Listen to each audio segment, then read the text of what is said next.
Daar's hy, welkom by vanoggend se vragmotor geselsie. Ry vanoggend hier in die lieflike gebied wat Sedien toe, hier by Buffelsberg op die oomblik. Lieflike sonsopkoms. Wat 'n voorreg om te leef in 'n dag soos vandag. Ons praat vanoggend bietjie oor wat gaan aan daar buite. Julle gaan baie goed hoor, baie gaan julle probeer meer slee om betrokke te raak by sekere goed. En die boervolk stel nie belang in al die soetsappige praatjies wat daar buite is nie. Ons soek eenvoudig net ons grond terug en ons volg 'n wettiglike papierproses om dit te bereik. En dit gaan nie vir jou op 'n silwer skingbord gegee word nie.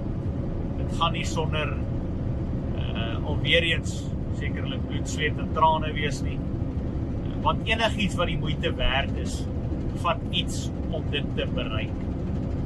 En die vraag is net, hoe honger is jy vir dit wat jy dalk nie weet jy verloor het nie. En so moet ons kyk, waar kom die goed in? En waar is die bedrog gepleeg? Ons doen niks onwettig nie, ons probeer nie 'n coup d'etat waar ons die regering omvergooi nie.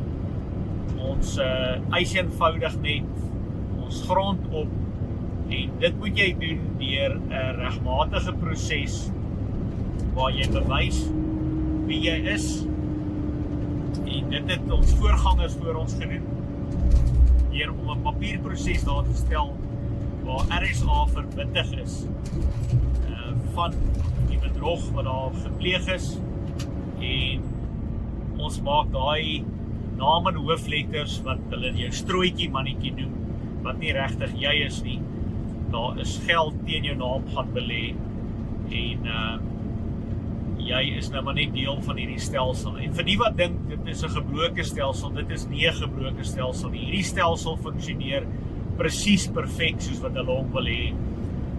Hulle indoktrineer jou kinders, dit wat jy op televisie sien, al hierdie goed is maniere om insaag in jou lewe te hê en basies jou te probeer saamsleep in dit wat hulle alles doen. So, ek het 'n goeie vriend wat altyd gesê het van alles wat jy wil word, moet jy net eers wakker word. Dan kan jy enigiets word. En dit is maar basies waarom dit is. Is dat ons moet begin besef wie ons is en wat ons verloor het. En jy het dit nie heeltemal verloor nie, dit is net baie goed vir jou weggesteek. En sodoende gaan ons net deur hierdie proses werk om ons volkereg weer op te eis en ons regmatige plek in te neem as die erfgename van die ZAR. Nou, hier kan julle sien, lekker klomp rommelstrokies wat hulle in die pad het. Ons kom net by die goed verby.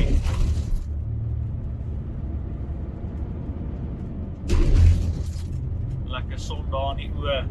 Ek kan daarom nog sien om oë te hê. So moet jy aangaan en hierdie proses moet ons nou maar net dryf. En dit gaan nie, soos ons sê, 'n maklike proses wees nie. Dit gaan tyd verg om alles bymekaar te sit. En dit is iets wat nog nooit van tevore gedoen is nie. Maar dit is wel 'n regmatige proses en aanhouer sal wen. So, vasbyt, as dit mooi is daar buite, seën vrede.